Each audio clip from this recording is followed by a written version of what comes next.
Good evening. We bring you the latest in the world of sports. I'm Paulo Del Rosario. We give you the conversations you want to hear from your favorite icons and athletes. My name is Dario. And in tonight's game plan, we'll get the key takeaways from the epic Choco Mucho versus Rebisco match in the 2021 Asian Women's Club Volleyball Championship. My partner Dario is back with the latest edition of Thesis Defense. Let's get his hottest takes on the PBA playoffs. And we'll catch up with Gilas Filipinas women member Camille Clarin and head coach Pat Aquino to talk about their 2021 FIBA Asia Women's Cup experience. Buckle up, sports fans. Let's get in the game.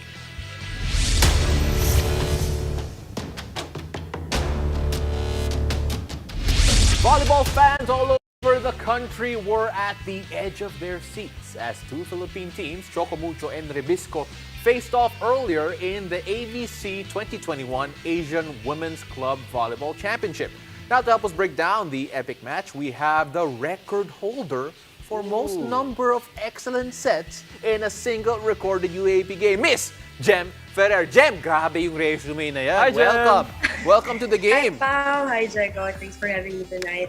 All right, Jem, before we go into your key takeaways, you listed 3. Let's talk about that game first. Your general thoughts on what we saw between the two Philippine teams. Between that game against Choco Mucho and Rebisco, it was really a good game kasi we saw how the young ones really played up against their ates. As per Faith nga, really learned a lot in that game na talagang babaunin nila eventually for the future program in our Philippine volleyball. Oh yeah, absolutely. Well, Jem, you mentioned your first takeaway is that Choco Mucho's veteran experience proved to be crucial to their success earlier. Why do you say so? Yeah, as we saw naman in today's game, Choco Mucho, they really dominated in today's game against Rebisco. However, there were a lot of errors during the first set, but eventually they were able to bounce back and use their advantage in attacking the blocking department. And after the first set, everything really went well for the Choco Mucho team, and they were more composed and comfortable playing together inside the court. And I just want to give credits to Dina Wong for doing her job well by distributing the ball to her spikers. You know, we're going to get to Given the Absolutely. Yeah, given the fact that they trained only for, a few weeks. So I think Dina really studied well. Yeah, you know, we're actually going to talk about Dina Wong in just a bit. But before that, I just want to ask you, because it felt like you mentioned the experience kind of showed the difference in experience. Was this maybe a teaching moment for some of the younger players that were on the floor today? Yeah, for sure. The young players will be able to manage everything and play better and learn something from this international experience. And not only for the future of our Philippine volleyball, but also in their volleyball career as well. Well, Most of the players nga from Rebisco are collegiate players. Yeah, Yes. yeah. And while you mentioned, the veterans nga, and Dina Wong and Camille Cal, the setters of both teams, they managed their squads well. They led the team. What are your thoughts on those? I'm just really happy for Camille Cal and Dina Wong for taking charge inside the court kasi I like their attitude. Being a setter, it's really a difficult and crucial position kasi mapabata ka man o matanda, you must take full responsibility and leadership inside the court talaga. It doesn't matter if you're playing with veterans, as long as you're vocal and really open to your team. Talagang, I'm really happy for Camille Cal and Dina Wong, and I saw they're doing their best to lead their squad. You know, coming from a 3-time best setter in the UAP, Miss Jem FERRER. Okay, The Jem FERRER. Oh, the Jem FERRER. Grabe. And when you look at what they did, what they showed, you mentioned that they had to be able to speak up to their ates, to the more veteran players. And how difficult is that actually? And what does it say that you saw that from the both of them on such a big stage like the ABC? I think most of the players naman, if you're a setter and you're playing up with the veterans, older sisters inside the court, they would understand that a setter needs to be vocal talaga, and bawal kang magtampo, bawal kang magalit also kasi they're the ones leading inside the court and they should lead everyone kasi the setters are the one who's managing the defense then and offense pattern. But all of that put together, I'm sure we're all excited to see what will happen to their careers as the years go by. And obviously, this is a great step in their own personal development. Jegs, the next point. Well, you said that experience, especially for the young players, will be very important for their further development in the future games along their stint in the national team. Yeah, I hope this experience for the national team babaunin talaga nila for the future program or for sports. Also, the experience of our veterans are great, helping to motivate the young ones to push more for brighter future of Philippine volleyball.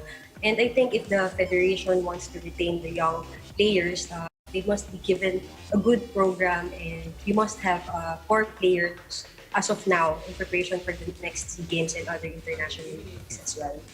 Jem, it's one thing to say that, okay, you got experience because you played a lot of games. But it's a different thing to say that you got experience playing at this level of volleyball, playing against some of the best in Asia. Do you think that this experience that they got, at least at this stage of their career, is so rare to have and should be something to be treasured? Yeah, they need to treasure everything they learned in the international experience. Kasi we all know that most of the teams from other countries are stronger and more advanced in terms of sports. So I think it will really help our program as well here in the Philippines, since medyo, to be honest, napag-iwanan tayo ng konti sa Asia.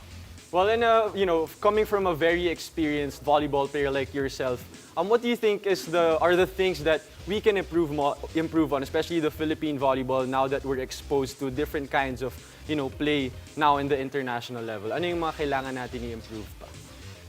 I think we need to have a core players in our national team. It's really hard na papalit-palit yung lineup natin, to be honest.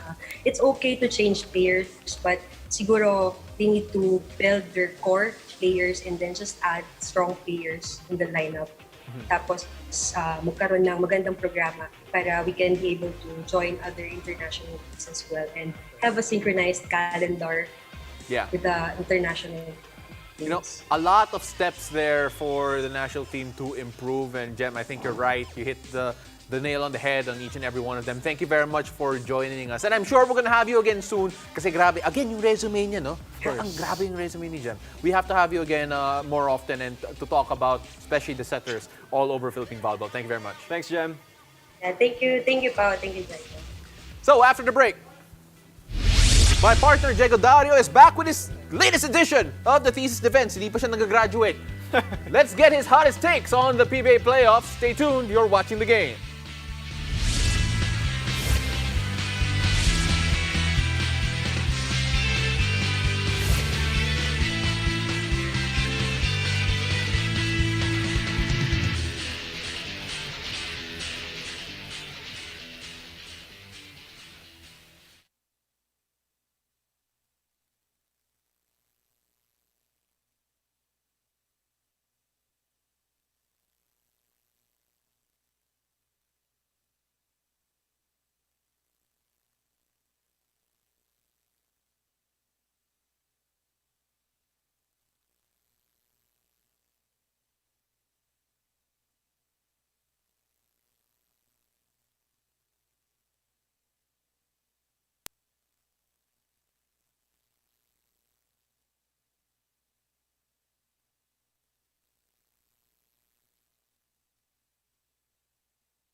Welcome back to the game. I'm Paolo Del Rosario. He's not Diego Dario. Our resident scholar ng Bayan is back for the next part of his thesis defense. It's time to get Diego Dario's hottest takes for the PBA playoffs.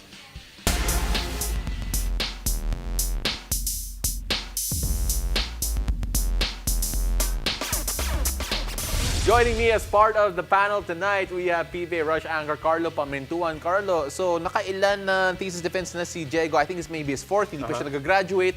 That's just how tough this course is. Basketball 101. By the way, I love that graphic. I missed that graphic. All right. Pahirapan natin lalo. Oh, pahirapan natin. So we're going to try and poke holes in all your takes here, Jegs. Let's go to take number one. Well, to my two profs, I have to show you my analyst dance first. First up, Calvin ABUEVA is the best defensive player in the 2021 PBA Philippine Cup, and that's just my take. Okay. You know, he's averaging almost a block per game, almost 2 steals a game, and also 9 rebounds, and add 7 defensive rebounds to that. So, you know, he's one of the reasons why, you know, San Miguel is the number 3 team, and why they are a very solid team. Talking about Magnolia, rather.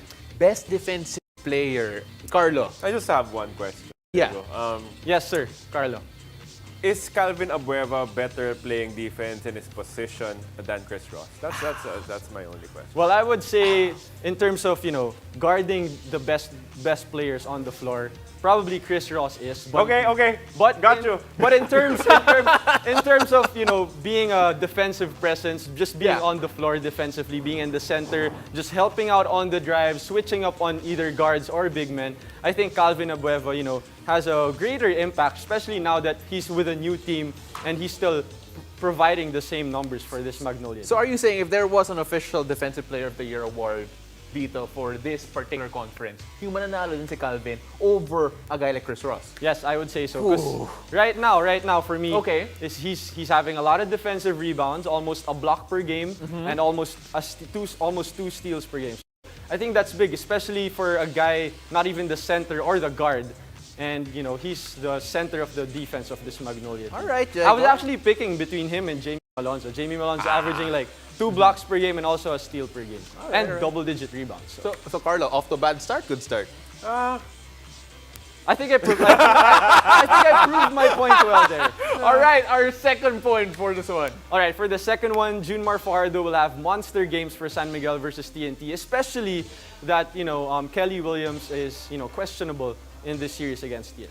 All right, so explain that a bit, especially with Junmar. The series is ongoing right now. Well, San Miguel has been going to Junmar. You know, his offense has been starting from him. He's attracting a lot of, you know, defenses, whether that's a double or sometimes TNT would go on a zone and he would kick it out. So Junmar wouldn't, you know, score a lot, especially here in the past 2 games. But I feel like the absence of Kelly Williams will provide the opportunity for Junmar to have monster games this series. You said that Junmar won't score a lot. He scored 22 points today. Yeah, in the first game, not that much. Yeah, in the first the thing about that is the number of superstar level talents in the San Miguel Beermen was supposed to alleviate some of the pressure na kay Junmar. But what we saw in the first half of the ball game, at least in game 2 against TNT, was it was almost exclusively Junmar FAJARDO in offense for the San Miguel Beermen in the first half. So, although I agree with Diego that he will be an important member of the San Miguel Beermen,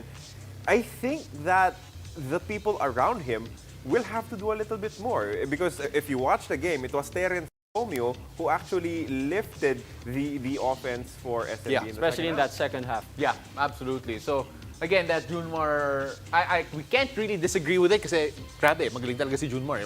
And you're probably gonna expect and no one's gonna guard him Oo. one-on-one when you're talking about the TNT. Yeah, absolutely. So in other words, it's such a safe one. Okay, Parang okay. ayoko yan So what's more Oo. risk, Diego? All right, So what's more- I think this one you like more. Okay, let's go. Mikey Williams will break out and lead TNT to the finals. All right. Okay. So Mikey hasn't been scoring a lot for TNT, but I feel like it's coming.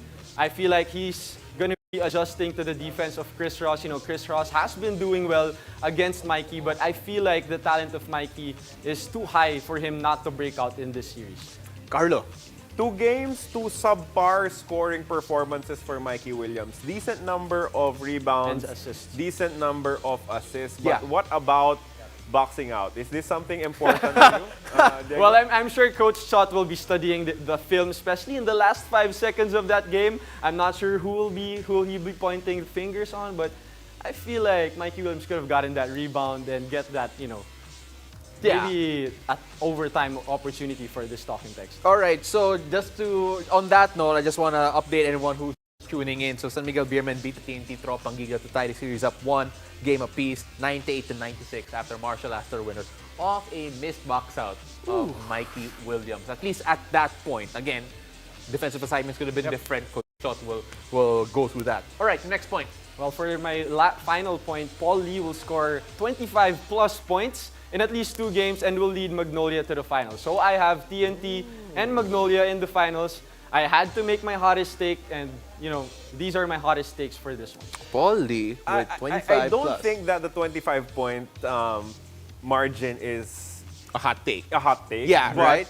But I'm liking the TNT versus... Let's focus on, Yeah. on TNT. Yeah. Why, Diego, don't you think that SMB deserves to be in the finals? Well, I think, TNT has been playing great defense, especially without Kelly, guarding Junmar. I mean, for me, if, no one's guarding Junmar down low, I feel like San Miguel should be winning, by 8, by 10. Yeah. But, Coach Chot has been providing great defensive schemes against this super stacked San Miguel team.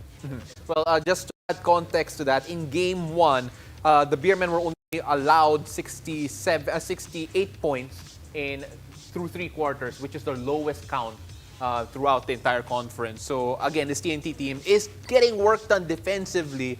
But still, is that enough of an argument from Diego with regards to all of this? I don't know. I just know that he'll be getting a lot of hate tweets from the SMB fans after this. Let's see. Especially after they won the game earlier against TNT. We'll know. And I provided my hottest takes around the afternoon. Still no final result yet. But I'm still going for my TNT here in the finals. All right.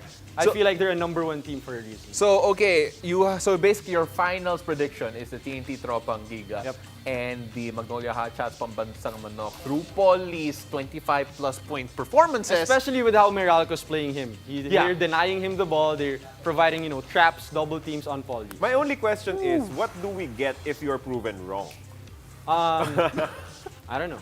You don't know what you're going to get. This is my thesis defense. So I still want my Uno or probably a DOS. I just want to pass this. It's the first time Carlo is in this panel. This is the hardest panel that you've had, I know. think, It was right? Nico, it was the other people before. Now it's Carlo. But I love it. I love the challenge. Right, the standards of education rise when Carlo Pimentuan enters the building. But Carlo, so if you were to grade this guy right now, let's use the Uno system, fine. Because I'm used to Uno, pasang awa. But he wants an Uno, so I'm assuming it's the other way around. What's your grade for him this I time? think I'll allow him to pass. You'll allow him to pass. Okay. Still no fail for me in this. No fail. Yeah, I'll allow him to pass also because I like the risks that he took. But do I agree with his I'll takes? take that.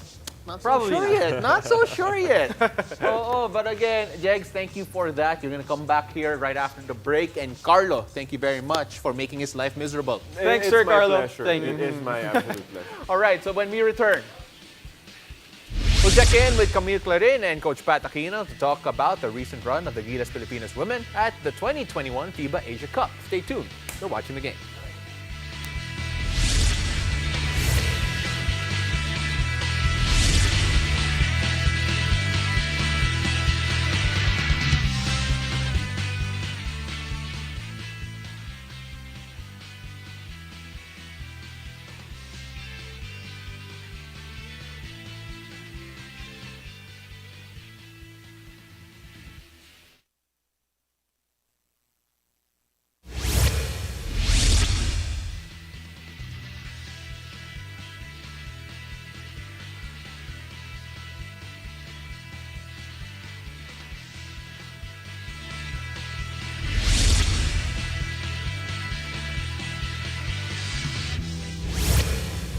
Welcome back to the game. My name is Diego Dario.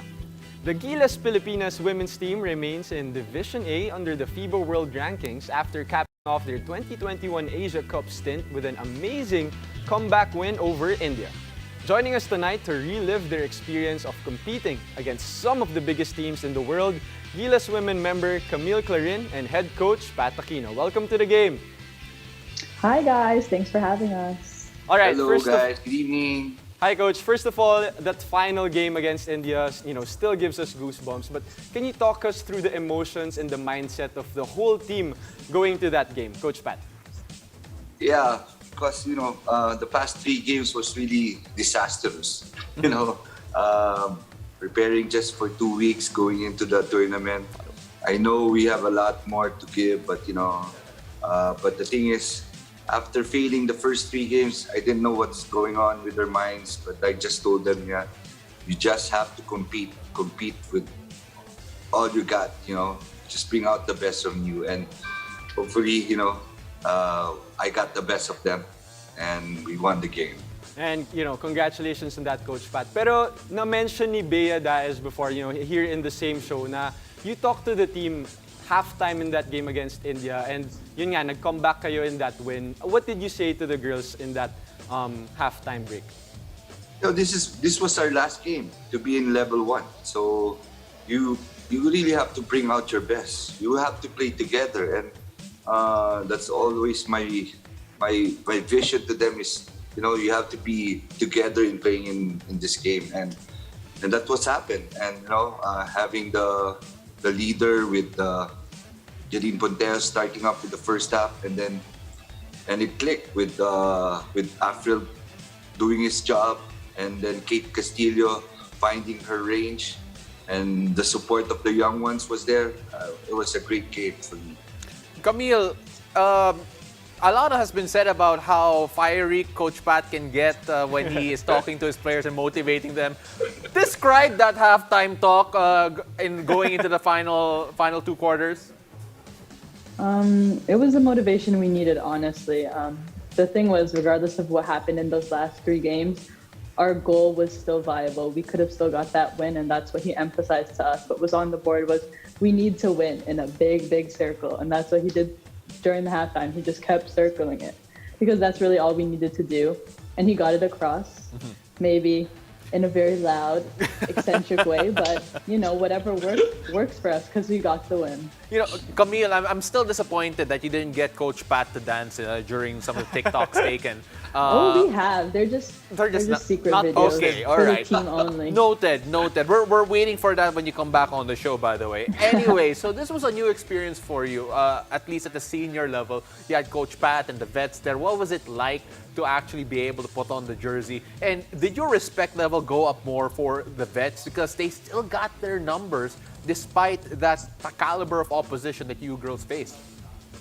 Yeah, it was a surreal feeling to put on the jersey, but really the best part of the experience was sharing the court with those girls, with those vets, because they're definitely people I look up to.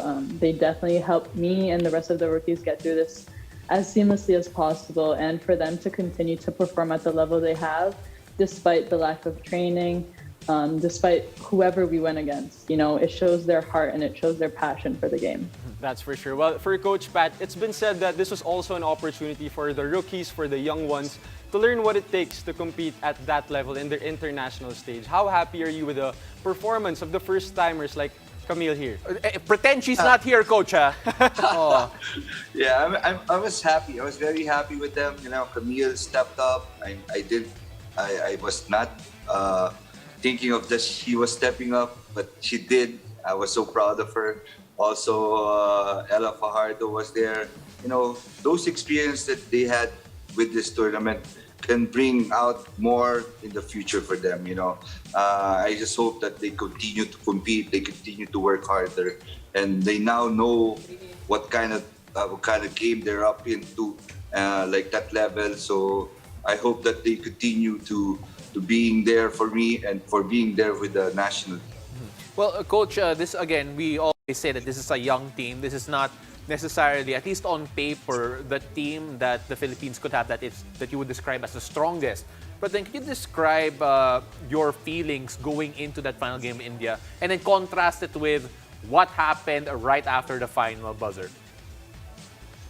Well, at first, really, I was nervous. I was talking to them. They were like quiet. Everybody was quiet at the dugout, and when we're still going to the game, everybody was quiet at the bus. So I was like, joking around. How are you, coach? How are you, players? And then they said, we're okay. So I said, I'm nervous. So, but the thing is that, we have to work. We have to guide them well, and that feeling after the game was very surreal. I can't imagine having these kids just 2 to 3 weeks from training camp to coming here in Iman and doing this stuff. It was so incredible to have that win. Well, for Camille, you had a front row seat to some of the amazing performances from your, veteran teammates. What did you pick up from sharing the floor with the likes of Afril Bernardino and, Janine Pontejos? To just have confidence in your strengths. When you get to that big of a stage, there's so many people who can do so many different things. And if you're focused on trying to stop them, trying to mimic their game after them, you'll definitely fall behind. So I think it's just the confidence and the trust in your abilities, because there's a reason why we're at that stage, each of us individually, and there's a reason why Coach Pat picked us to be on the team. So with that trust that he has in us, we have to have that same trust in ourselves, and it'll show once we step on the court. Absolutely. And you were arguably the most supported member of the team there. Your family was seen every time Gilas made a shot.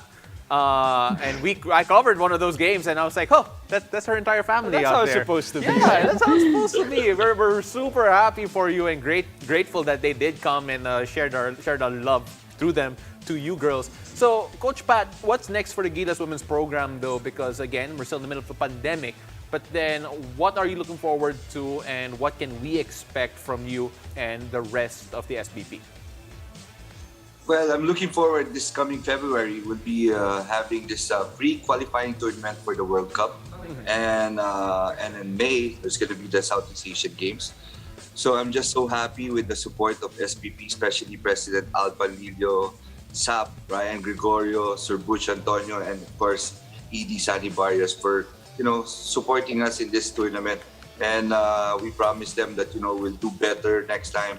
And I guess without them, without our family, we can do anything. But with them right now, talagang nagpapasalamat po. A lot to look forward to in terms of Gilas Pilipinas women. We saw a bit of it, and we want more, definitely. Camille, keep on shooting, because my goodness, when you do, it feels like it's going in and you don't stop scoring for the next 2 minutes, and then Coach Pat puts you out. The future. Why is that, Coach? Why is that? The vets first. That's for another vets first. episode. Fine. All right. Well, wait, last question, Coach Pat, before we go. Staying in Division A is very big for your team. If you go back to the Division B, you have to beat all teams, 10 teams in Division B in order for you to go back to Division A. So what are the longer term plans for you, Coach Pat, in terms of being more competitive in the international stage? Is it, recruiting more from the States, or just going grassroots here in the Philippines?